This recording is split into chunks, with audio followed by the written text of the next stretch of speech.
자, 이제 156쪽에 4번 보시죠. 다음 중 주거환경 개선사업이나 관리사업에서 시행자가 될 수 없는 자, 개선사업 관리사업이면 민간이 못한다 그랬죠? 답은 1번 토지 등 소유자가 되겠습니다. 민간이 못하잖아요.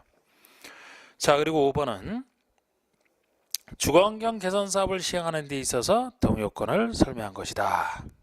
가로세에 들어갈 내용으로 옳은 것은 자, 시행자가 정비위원회에서 정비 기반서를 새로 설치거나 확대하고 토지동소유가 스스로 주택에 해당하는 방법, 즉 반쪽짜리 방식으로 시행한다라면 정비 공단구역 현재 정비 예정위원회 토지등소유자 과반수가 되겠죠. 요거 아닙니까? 요거 여기 반쪽짜리를 할 때는 과반수, 그리고 세입자 과반수 이렇게 돼야 되잖아요. 그러니까 토지등소유자의 과반수.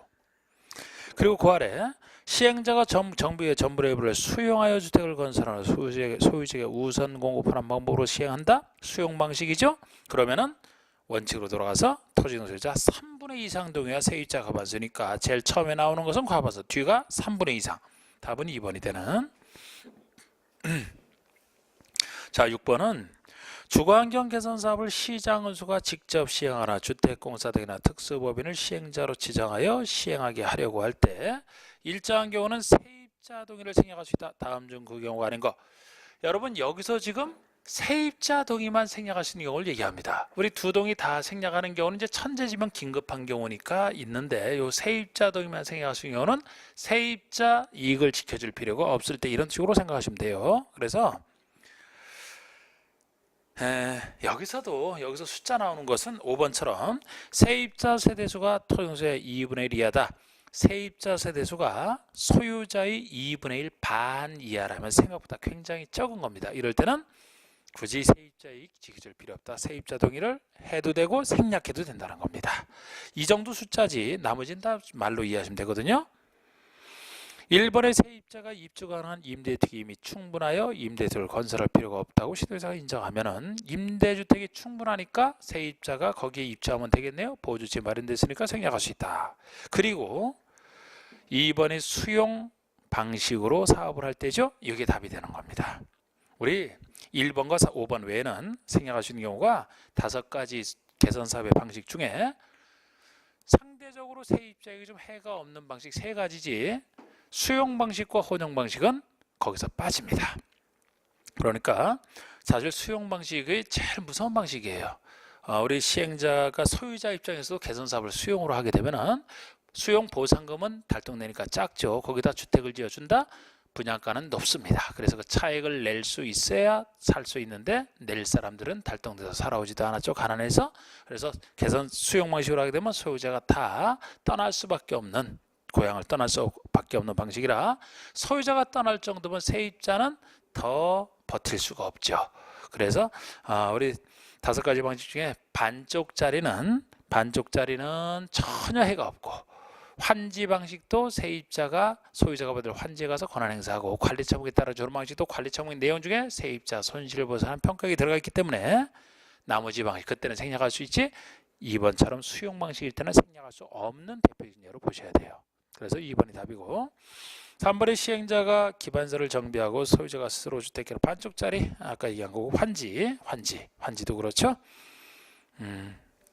자, 7번은 다음 중 토지등 소유가 단독으로 시행자가 될 수 있는 사업, 토지가 단독으로 할 수 있는 사업은 여기 제일 잘 사는 도시환경 정비사업만 토지등 소유가 단독으로 가능합니다. 4번이죠. 그리고 8번도 정비사업 시행자에 대한 설명이 틀린 거 됐는데, 1번 주거환경 개선사업에서 토지등 소유자나 조합은 시행자가 될 수 없다. 개선사업이니까 민간인 못한다 그랬죠. 재개발사업은 조합이 단독 시행하는 게 원칙이다. 그렇습니다. 3번의 재건축 조합은 과반수 동의를 얻어서 건설업자나 등록수자 공동으로 할 수 있다. 지금은 건설업자 등록수자도 다 되고 재건축에서 공동시행이니까 과반수 동의로 충분하죠. 개선사업만 3분의 2, 2분의 2 과반수, 이 독특한 동의 요건이 있지, 나머지 사업에서 공동시행할 때는 다 과반수라고 했잖아요. 그래서 맞고요. 4번의 주거환경 관리사업은 토지등 소유자 과반수 동의를 얻어 시장은수가 시행하거나 주택건설을 시행자로 지정하게 했습니다.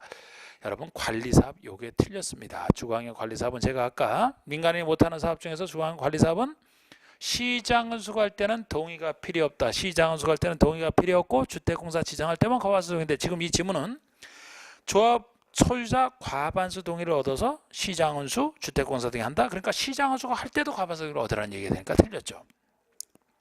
과반수 동의는 주택공사 지정할 때만 들어가야 돼요.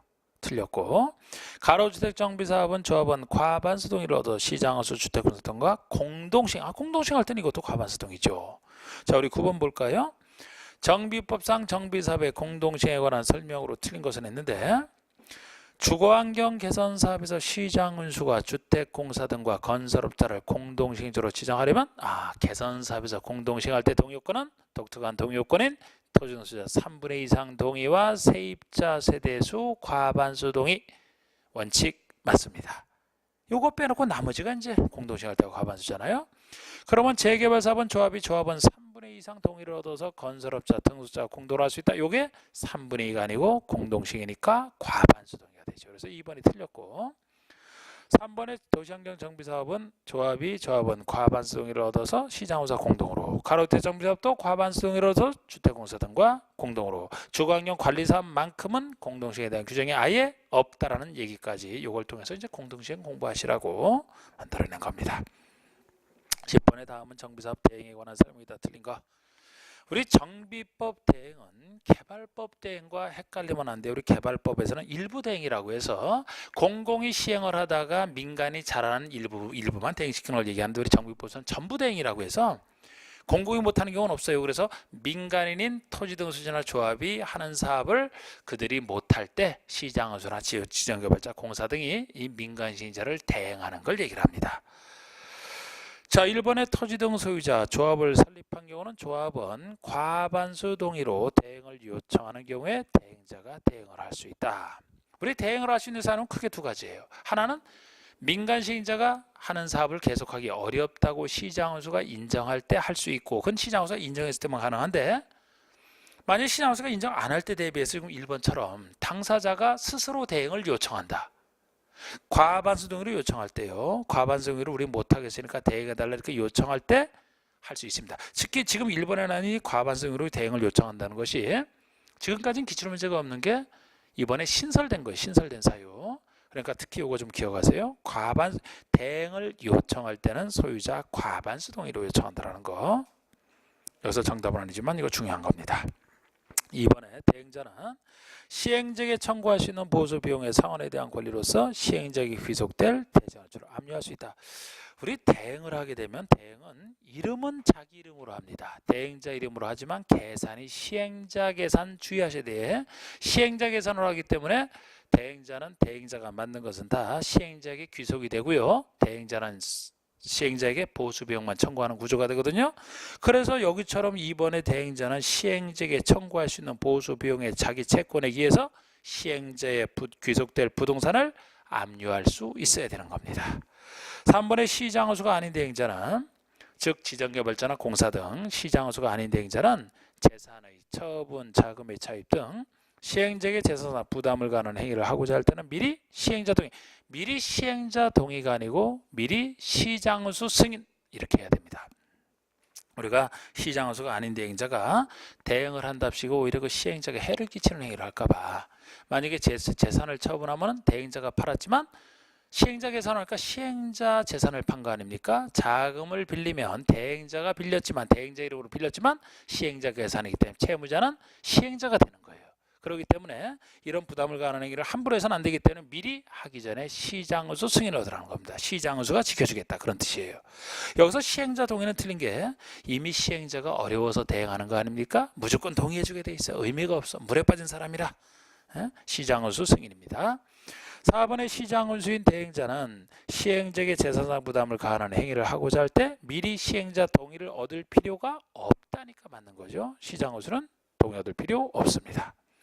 5번의 대행자는 대행 개시 결정 고시일 다음 날로부터 대행 완료 고시일까지 자기 이름 및 시행자 계산으로 시행자 업무를 집행하고 재산을 관리한다. 이름은 자기 이름으로, 계산은 시행자 계산으로 서로 바뀌면 틀려요. 정확히 보시고 맞습니다. 11번에 조합 설립 취지의 고사에 대한 내용이 다 틀린 것은, 자 지금 조합 설립 취지의 얘기가 나오는데 여기 보시면 지금 조합이 시행자부터는 제일 중요합니다. 내용도 제일 많아요. 특히 조합 만들기 위해서는 지금 정부에서는 추진회 제도까지 있기 때문에 요거부터 하셔야 되는데, 거의 뭐 조합에 관련된 부분은 매번 나오는 부분 아닙니까? 매번 나와요, 매번. 그런데 제가 이렇게 조합을 하게 되면 먼저 머릿속에서 정비사업 6가지 중에서 조합이 없는 걸 빼버려야죠. 아예 빼버리고 시작을 하셔야 돼. 관리사업도 빼버리잖아. 없잖아요. 조합 없잖아. 그럼 결국 4가지 사업만 남지 않습니까? 이렇게 개선사업, 관리사업 빼고 나머지 4사업에서 하는 건데, 여기서 조합을 만들 때 먼저 추진회를 구성하는 거예요. 그런데 추진회는 여기 가로태 정비사업은 추진회 구성을 안 한다 그랬습니다. 요거는 워낙 작은 사업이기 때문에 추진회 구성 없이 바로 조합 설립인가 신청하면 된다는 얘기가 돼요. 그래서 결국 추진회는 3가지 사업을 만드는 건데, 제가 사업을 만드는 건데, 이때도 시장으로서 공공지원 받을 때는 생략할 수 있고요. 이건 아예 안 한다는 거 아셔야 되고요. 생략할 수 있고, 뭐 시기, 동의요건, 이런 준비, 여러 가지 준비 업무 이런 것들을 이제 보셔야 됩니다. 자, 그러면은 조합 설립 추진회 구성에 관한 내용이 다 틀린 것은 했는데, 조합을 설립하고자 하는 경우에 구성해야 된다 맞습니다. 다만 가로주택 정비사업일 때는 구성하지 않는다 여러 번 나왔던 것이고요. 작은 사업이라. 이번에 조합 설립 추진회는 정비구역 지정고시 후에 구성. 정비구역 지정고시 이후에 구성해야 되지, 구성 시기죠. 그 전에는 만들 수가 없어요. 물론 이때도 우리 재건축만큼은 정비구역이 아닌 곳에도 예외적으로 가능하기 때문에, 정비구역이 아닌 곳에서 하는 재건축이라면 정비구역이 없기 때문에 재건축 시행 결정 후가 될 겁니다. 아, 그게 3번에 나와 있네. 정비구역이 아닌 구역에서 재건축 사업의 경우에는 재건사업 시행 결정 후에 구성하라는 예외. 4번의 위원장을 포함한 5인 이상의 위원 및 운영 규정에 대한 토종 소유자 3분의 2 이상 동의. 자, 여기서 위원수가 위원장을 포함한 5인 이상 맞아요. 개발법의 개발조합에서는 추진회가 없기 때문에 인가 신청을 소유자가 스스로 하는데, 거기선 7인 이상이잖아. 여기는 추진위원회 위원수가 5인 이상 위원입니다. 위원장을 포함해서 이거 맞는데 동의요건에 틀렸어요. 토종소유자 3분의 2가 아니고 과반수 등이에요. 과반수. 이 추진회가 나중에 소합 설립인가 신청할 때 설립인가 동의는 셉니다. 그런데 요거는 추진회는 준비단체에 불과하고 하나만 있으면 2개만 아니면 되기 때문에 그냥 과반수 동의로 보시면 돼요. 반을 초과하는 과반수 동의만 있어도 센 동의가 아니면서, 그죠? 2개가 만들어질 수 없잖아. 하나밖에 못 만들어. 최소한으로 하나만 만들어지잖아요. 과반수 동의입니다. 과반수 동의 기억하시고, 5번의 정비사업에 대해서 공공지원을 하는 경우에도 추진회를 구성하지 아니할 수 있다. 공공지원을 하는 경우에는 구성하지 아니할 수 있죠. 뭐 도가 들어가서 좀 그렇습니다만, 공공지원 받을 때는 이제 시장으로서의 공공지원을 받기 때문에 거기 따라가면 된다는 얘기가 되겠습니다. 12번 정비법상 조합 설립 추진위원회가 수행할 수 있는 업무가 아닌 거. 지금 추진위원회는 여러 가지 조합 설립을 위한 준비 업무를 담당하겠죠. 그러면 아직 조합이 되기 전이기 때문에 시행자로서 조합의 업무랑 구별하시는 게 기본이에요. 공부하는 요령이. 그 외에 여러 가지 준비 업무를 생각하시면 돼요. 예를 들어서 시행자가 시행계획과 관리처분계획을 수립하는 것이죠. 그럼 이거는 시행자로서 조합이 할 일이에요. 추진의 업무가 될 수가 없죠. 그래서 추진의 업무 중에서 여기랑 관련된 것은 계략적인 시행계획이 있어요. 정식 시행계획은 조합이 하기 때문에. 예를 들어 시공자도 시행자가 선정하기 때문에 추진의 업무가 될 수가 없죠. 이거 기출문제로 나온 건데, 조합정관의 초안 작성. 조합의 약속이 정관이고 정관의 초안을 작성하는 거 준비 업무에 들어갑니다. 조합의 설립을 위한 창립총회 중요한 준비 업무죠. 조합을 창립하기 위한 총회, 만들기 위한 총회이기 때문에 만들어진 조합이 하는 총회가 아니고 추진위원회가 미리 창립총회를 개최해요. 정관 확정하고 임원 뽑고 대의원 뽑고 조합의 틀을 갖춘 상태에서 설립인가 신청 들어가게 돼 있어요. 그래서 준비 업무에 들어갑니다. 창립총회. 그리고 계략적인 정비사업 시행. 계략적인이 붙어야 맞는 거예요. 정식 시행계획서는 조합이 할 일이라. 토종소유자의 동의서 진구. 아니, 이 추진위원회 하면 이제 설립인가 동의를 받아서 인가지정 들어가야 되기 때문에 설립인가 동의를 받으러 다녀야 되죠. 동의서 진구 준비 업무에 들어갑니다. 정비사업비의 조합원별 부담 내용 결정. 정비사업비를 조합원들이 각각 얼마씩 분담해야 된다. 이 분담 내역은 나중에 여기서 나오는 얘기의 관리처분계획. 우리 관리처분계획에서는 정비사업비가 총 얼마고 그에 따라 조합원들이 얼마 분담하고 분담 시기 언제까지 내야 되는지 이게 여기다 들어가 있거든요. 관리처분계획 내용이 되기 때문에 관리처분계획은 조합이 만드는 계획이라니까요. 그러니까 추진의 업무가 될 수가 없습니다. 조합이 하는 일이니까. 그리고 지금 여기서도 상식적으로 조합원별 분담. 아니 지금 취준회는 아직 조합 만들기 전인데 조합이 만들어져야 조합원이 누가 되는지가 들어가겠죠? 조합도 만들어지긴 조합원이 없는데 무슨 조합원별 분담 내역이 나오겠습니까? 그래서 5번은 조합이 하는 일이라 이거는 아니다. 13번에 다음은 정비법에서 조합 설립을 위한 창립총회 개최에 대한 설명이다. 옳지 않은 것. 창립총회 개최. 자, 추진위원회는 추진위원회가 하는 것이죠. 조합의 설립인과 동의를 받은 후 설립인과 신청 전에 창립총회를 개최해야 됩니다. 그러니까 창립총회 개최 시기 정확히 하셔야 돼요. 설립인과 동의는 받고 나서 인가 신청 전에 그 사이에 개최해야 됩니다. 만약에 인가 동의도 받지 않은 상태라면은 창립총회를 통해서 정관 확정하고 임원 선임은 다 대의원 선임해 놨는데 나중에 동의를 못 받게 되면 무효가 되지 않습니까? 그래서 일단 인가 동의는 받고 나서 창립총회를 개최해서 핵심 잡아놓고 그 다음에 설립인가 신청 들어가라는 이 사이에 하게 돼 있어요. 정확하게 보시고 맞습니다. 이번에 창립총회는 추진회 위원장의 직권 또는 소유자 5분의 1 이상 요구로 추진회 위원장의 소집, 직권을 소집할 수도 있고 요구할 때는 소유자 5분의 1 이상 요구하는데 이런 숫자를 바꾸기는 어렵죠. 3번에 추진회는 창립총회 14일 전까지 회의 목적 등을 소유자에게 등기우편으로 발송 통지하라. 이런 얘기도 있는데 이런 숫자들 그냥 텔러리즘으로 보시면 되지. 이걸 어떻게 10일 이렇게 바뀌겠습니까? 4번의 창립총회에서는 정관의 확정, 임원 선임, 대의원 선임, 그 밖에 관리처분계획 수립 변경에 대한 업무를 처리한다. 정관을 확정해서 조합의 약속 틀을 잡고 임원 선임하고 대의원 선임하면서 뼈대를 잡는 일을 하는 것이지 관리처분계획 수립 변경을 어떻게 합니까? 관리처분계획은 시행자 다음에 나오는 계획은 시행자로서 조합이 만드는 것이라니까요. 그래서 거기에 들어가서 틀렸습니다. 관리처분계획 수립 변경 빼야 돼요. 그리고 창립총회 의사결정은 토론자 과반수 출석과 출석 과반수 찬성으로 결의한다. 이렇게 창립총회는 독재적인 결의권을 두고 있는데 전체 토론자의 과반수가 출석하고 출석한 사람 기준에서 과반수 찬성하면 돼요. 일반 결의 요건이죠. 이때 임원 및 대의원 선임은 정관에서 정하는 바에 따라 선출한다. 그래서 우리 정관 확정은 이제 이렇게 결정하고 그 확정된 정관에 따라서 임원과 대의원 선임은 하라는 겁니다. 이런 얘기까지 독특하게 있는데 여기서도 주로 이제 1번과 4번, 5번이 좀 더 의미가 있죠. 2번, 3번은 좀 들러리즘으로 보셔도 되고 다 알아두면 좋지만 자, 그 다음에 14번에 정비사업 조합에 대한 사항이 다 틀린 거. 성격은 공법상 비영리사업, 개발조합이나 정비조합은 똑같은 도중계획사업조합으로서 성격은 같아요. 그래서 여러분들이 개발조합도 중요하게 우리가 봤잖아요. 항상 나오니까 개발조합과 정비조합 서로 비슷합니다.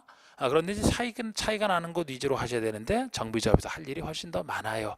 4가지 사업에서 조합이 나오기 때문에 그래서 차이점 위주로 보시면 됩니다. 자, 틀린 것은 성격은 공법상 비영리 사단법인 똑같은 얘기죠. 개발법과 시장운수의 설립인가 봤습니다. 개발 정비법이니까 시장운수가 인가권자죠. 개발법이라면 지정권자가 되는 거 아닙니까?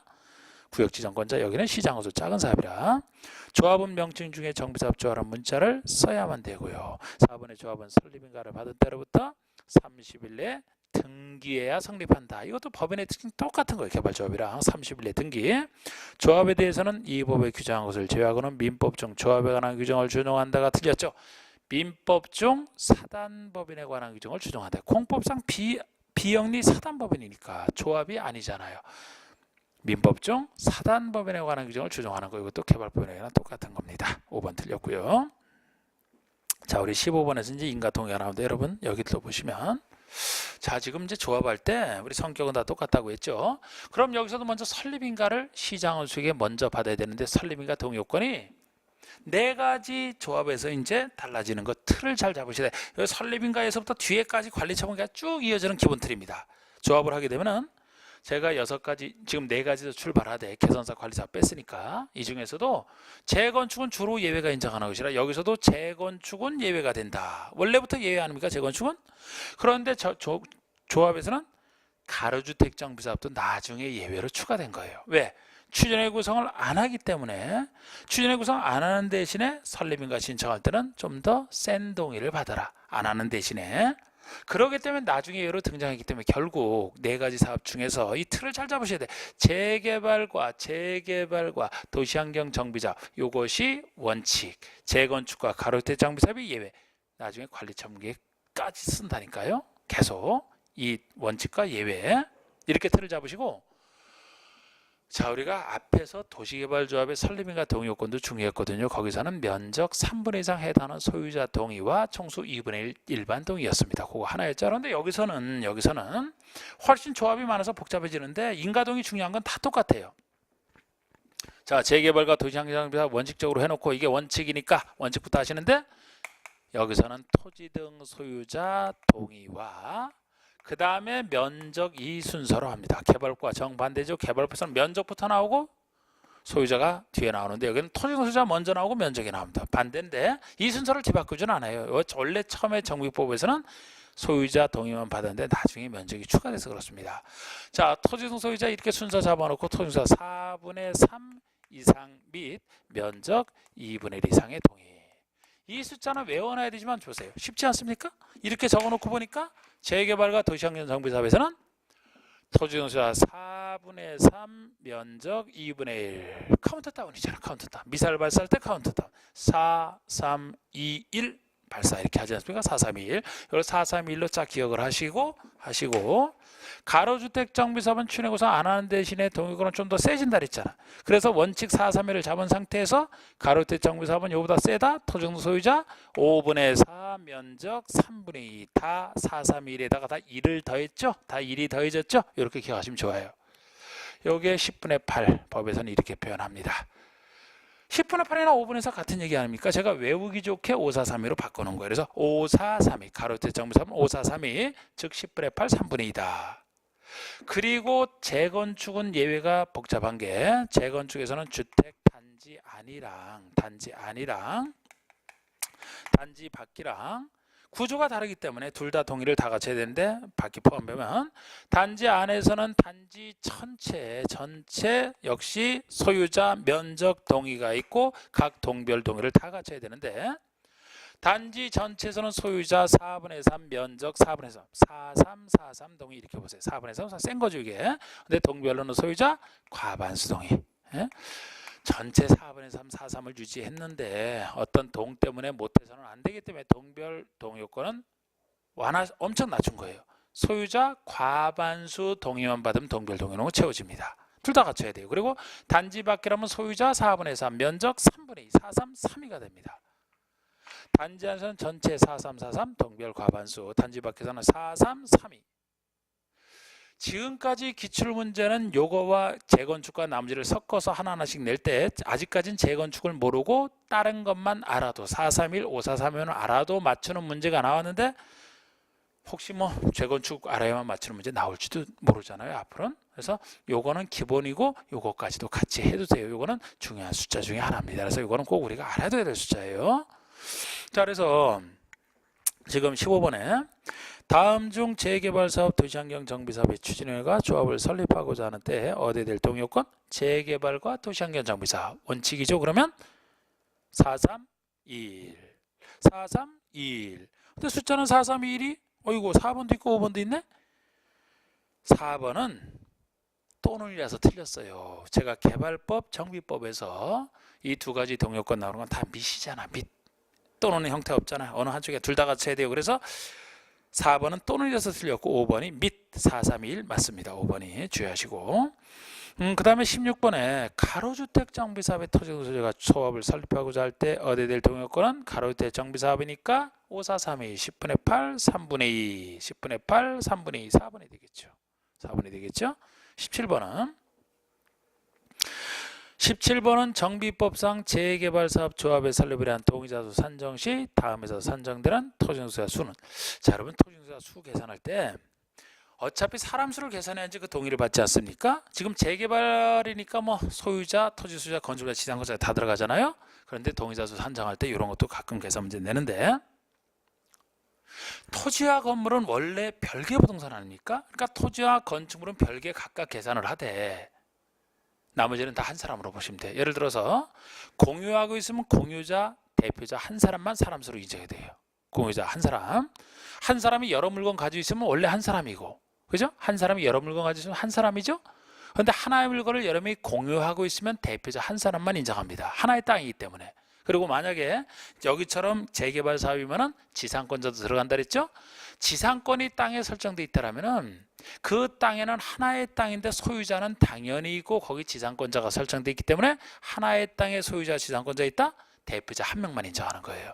만약에 이거를 소유자 따로 지상권자 따로 해서 두 명으로 인정하게 되면 지상권 없이 가지고 있는 땅은 원래 한 표인데 이건 두 표가 돼서 부당하잖아 서로. 예? 그런 논리예요. 그래서 다시 말씀드리면 한 사람이 여러 물건 가지고 있으면 당연히 한 사람이고 하나의 물건을 여러 명이 공유했다 한 사람으로, 하나의 물건을 소유자와 지상권이 설정돼 있다 하나의 물건일까 한 명으로. 그러나 토지와 건물은 별개니까 각각 계산을 해야 되겠죠. 소유자 수를. 물론 그 토지와 건물도 한 사람이 가지고 있으면 그 한 사람이 여러 개 가지고 있으니까 한 사람이 되지만, 그래서 A, B, C 3인이 공유한 한 필지 토지에 하나의 주택을 단독 소유한 D가 있으면 토지는 A, B, C 3인이 공유하고 있으니까 토지 소유자 대표자 한 명이 되겠죠. 그리고 주택 소유자 D가 따로 있잖아. 그래서 토지 소유자 하나, 건물 소유자 하나, 두 명이 되는 겁니다. 3필지의 나대지를 단독 소유한 E라면 E가 세 필지 가지고 있는 거죠. E 한 명이 되죠. 그리고 1필지의 나대지를 단독 소유한 F와 그 나대지에 대한 지상권자 G라면 하나의 땅의 소유자와 지상권자 둘이 있는 경우니까 하나의 땅이라는 점에서 이거 대표자 한 명으로 봐주죠. 그러면 둘, 하나, 네 명이 되는 겁니다.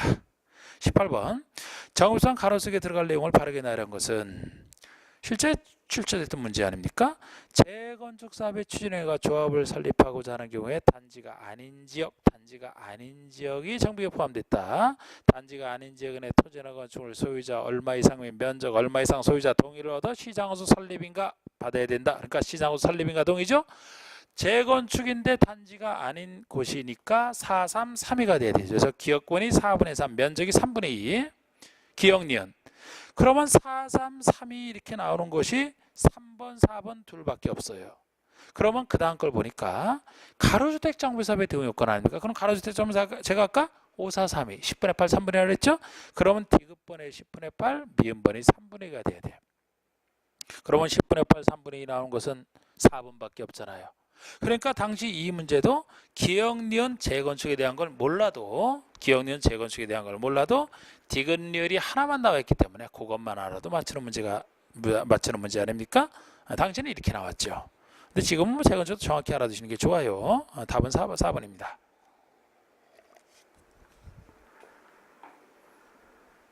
19번 자, 정비법상 재건축사업의 추진회가 조합을 설립하고자 하는 때 받아야 될 동의 요건 건대주택단지 안에서 아니라면은 단지 전체 4343 동별 과반수가 되겠죠.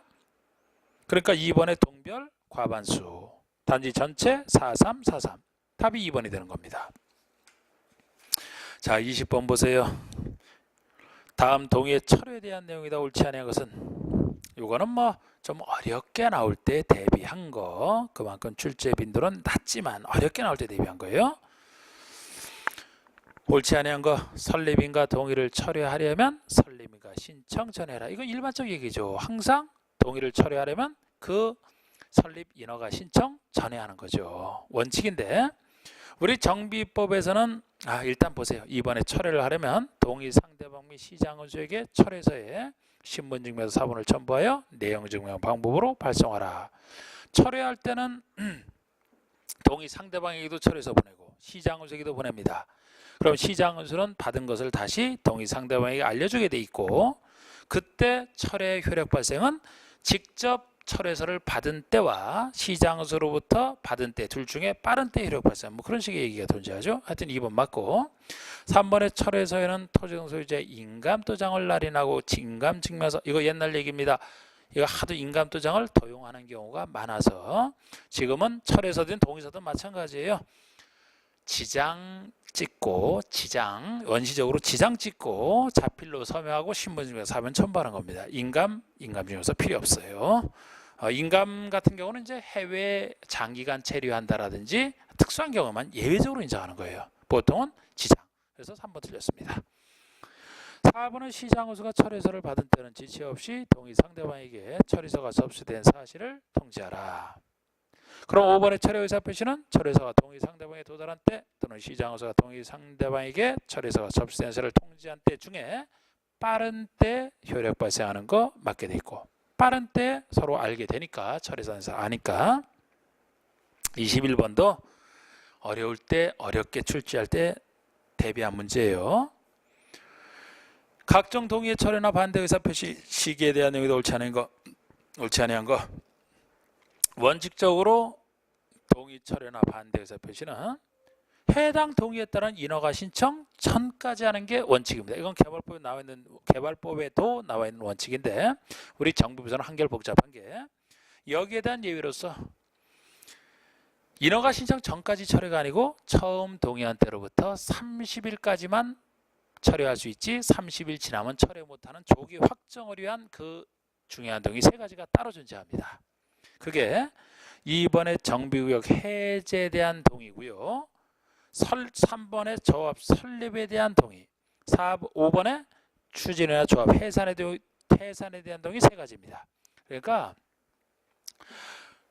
정비구역을 해제하는 거 큰일이죠. 조합 설립을 동의하는 것도 큰일이에요. 만들어진 조합을 해산하는 거 큰일입니다.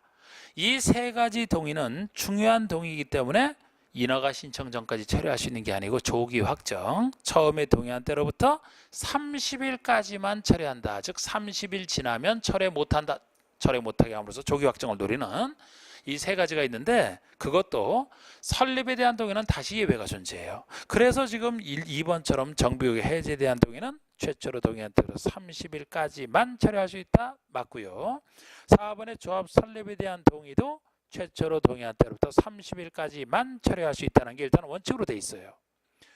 5번도 그렇습니다. 그런데 4번은 다시 3번에 대한 예외로서 조합 설립에 대한 동의는 창립총회를 한 이후라도 최초로 동의한 때로부터 30일이 지나지 아니한 경우에는 철회할 수 있다는데 원래는 아까 3번처럼 설립에 대한 동의는 최초로 동의한 때부터 30일이 지나지 아니한 경우는 철회할 수 있다 그랬죠? 30일까지 철회할 수 있어요. 그러나 창립총회를 했다라면 그때는 철회 못해요.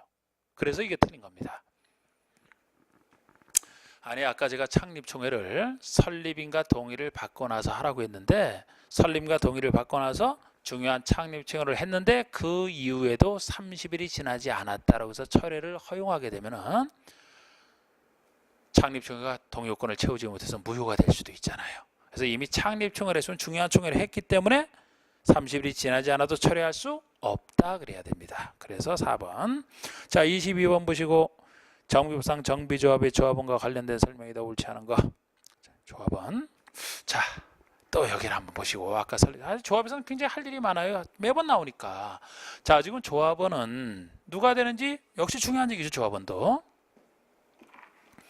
자, 우리 개발법에서는 토지 소유자가 당연 조합원이 된다 그랬습니다. 찬성 반대 떠나서. 그럼 여기도 마찬가지 같은 구조예요. 그런데 항상 정비법에서는 원칙 두 사업, 예외 두 사업 이렇게 나눠야 되잖아. 그럼 원칙인 재개발과 도시환경 정비사업은 토지 등 소유자이기만 하면 찬성 반대 떠나서 당연 조합이 된다. 개발과 같은 구조가 돼서 원칙이 되는 겁니다. 그러면 재건축과 가로대 정비사업은 예외가 되는 게 개발법과 다르기 때문에 예외죠. 토지 등 소유자가 각각 사업의 토지 등 소유자가 당연 조합원이 되는 게 아니고 토지 등 소유자 중에서도 조합 설립에 동의한 사람만 된다는 점에서 특이한 예외가 되는 거예요. 그러면 재건축과 가로대 정비사업에서는 동의한 사람만 되니까 동의하지 아니한 자는 조합원이 안 되겠죠? 그럼 조합 입장에서는 조합원이 아닌 자의 물건은 미리 전체를 취득해야 전체 대가 공사를 할 수 있기 때문에 사야 되는데 조합원이 안 될 자가 버틸 때 대비해서 매도 청구를 인정해서 그 문제를 해결합니다.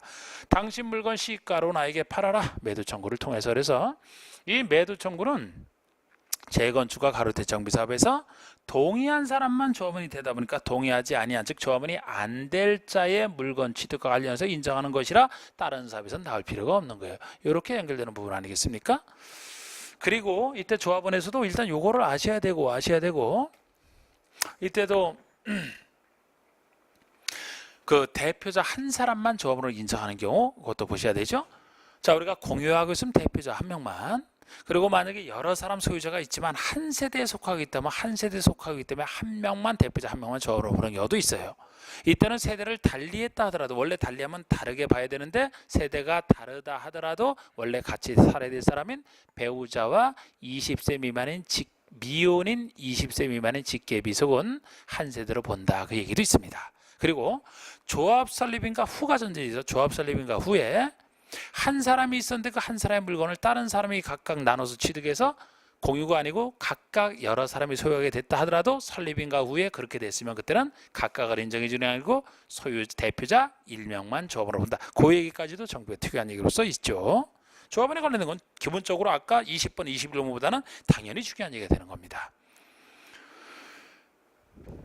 22번 정비조합의 조합원과 관련된 내용이다. 옳지 않은 것은 재개발과 도시환경 정비사업 원칙을 얘기하네요. 재개발과 도시환경 정비사업의 조합원은 정비구간에 소재한 토지 또는 건축물 소유자 또는 지상권자, 바로 요 사람이 앞에서 배웠던 토지 등 소유자 아닙니까?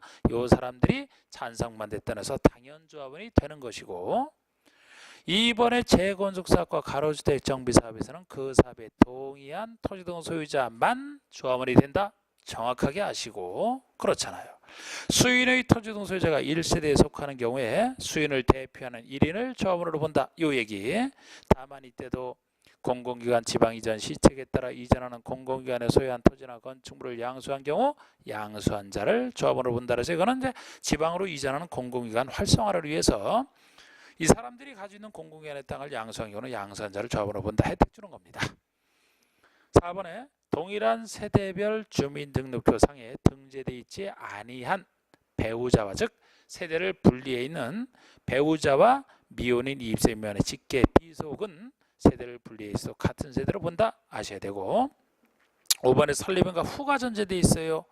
설립인가 전에는 신경 안 씁니다. 설립인가 이후에 토지 등 소유자로부터 토지나 건축물을 양수하여 수인이 소유하게 된 때는 그 수인을 각각의 조합원으로 보는 게 아니고 대표자 1인 이렇게 해야 되죠. 이거를 수인을 각각의 조합원으로 보면 처음에 할 때 한 명이라고 조합원이 예상됐는데 여러 명 조합원이 늘어나면 사업성이 악화되는 거 아닙니까? 그래서 설립인가 이후에 한 사람이었으면 나중에 늘어났어도 대표자 1인을 조합원으로 보겠다는 겁니다. 그래서 5번이 틀린 거. 자, 24번은 정비보상 매도 청구에 관한 설명이다. 옳지 않은 거 됐는데, 재개발과 재건축 사업의 시행자는 조합 설립에 동일하지 아니한 자의 토지나 건축물에 대해서 매도 청구를 할 수 있다. 벌써 이게 틀렸죠. 예관대로 매도 청구는 재건축과 가로주택 정비 사업에 관련된 얘기 아닙니까? 그러니까 재건축이면 매도 청구 가능해요. 그런데 재개발이면 재개발이 들어서 틀렸잖아. 우리 재개발은 찬성만 될 따라서 당연히 토지가 되기 때문에 매도 청구를 인정할 필요가 없는 거예요. 그래서 재개발 때문에 틀렸습니다. 동의하지 않은 자도 재개발에서는 조합원이 되니까. 2번 재건축 사업에서 건축물 또는 토지만 소유한 자의 토지나 건축물도 매도 청구 대상이 됩니다.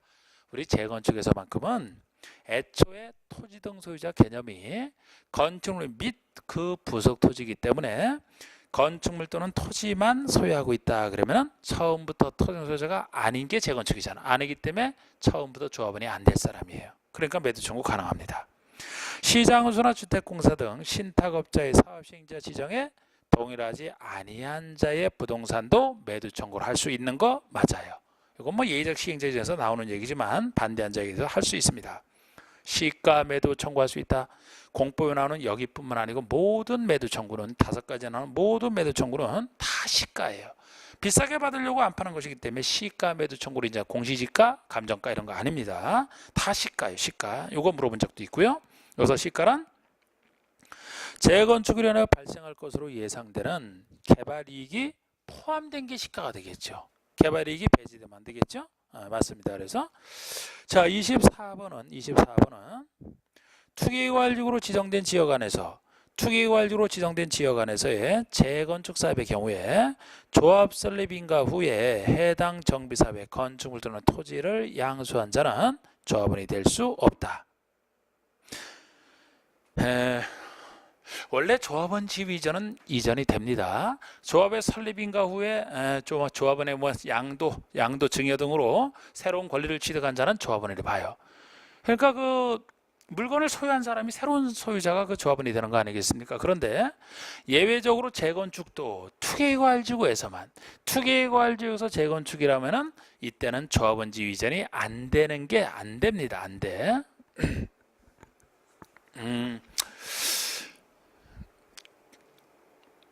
자, 지금 요 이번에 부동산에게 파리 대책이 나왔죠. 파리 대책에서 제일 그 공법에서는 이제 투기과열지구 확대 지정이 제일 문제되는 거 아닙니까? 세법에서는 투기지역이고요.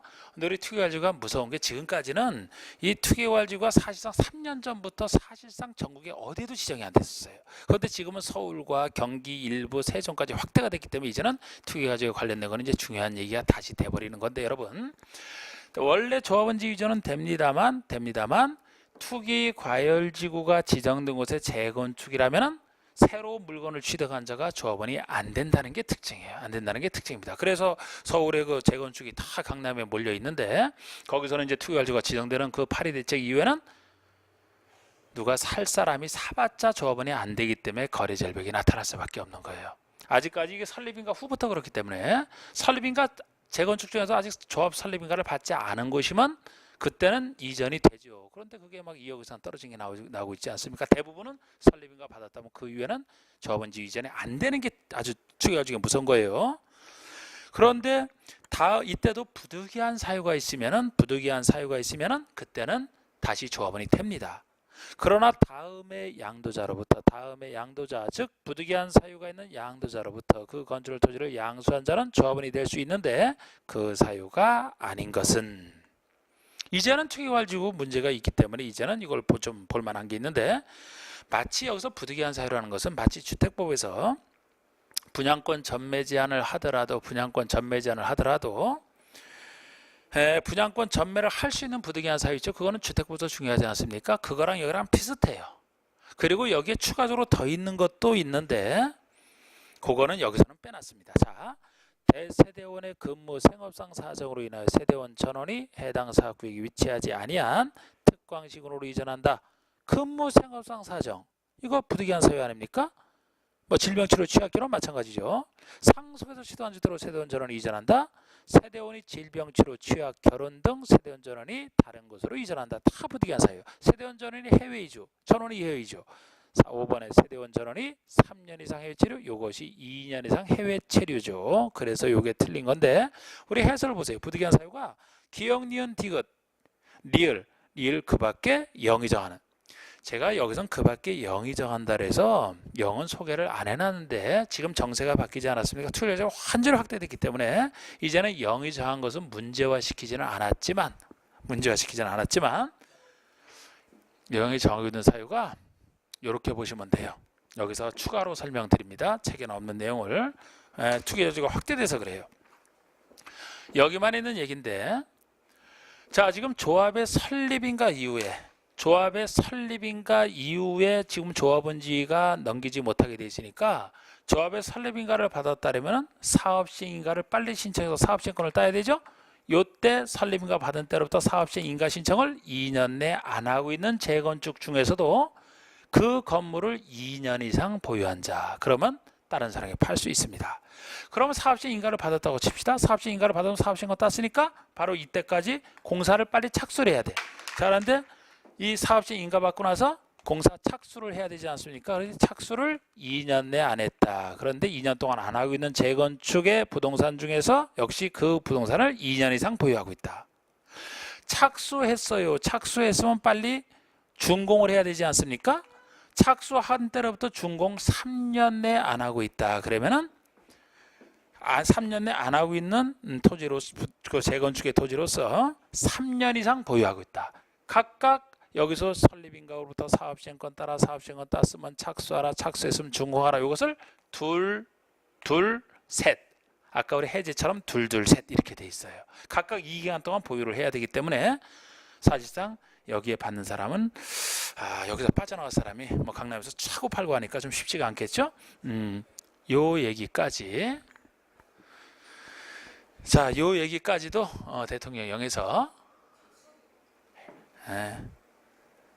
자, 그러면 일단 여기까지 일단 했고, 자, 일단 오늘은 여기까지 하도록 하겠습니다. 자, 다음에 이제 다음에 조합에 관련된 것도 또 이어서 해야 되는데, 그것은 이제 다음에 이어서 진행하도록 하겠습니다. 자, 수고하셨습니다. 마치겠습니다.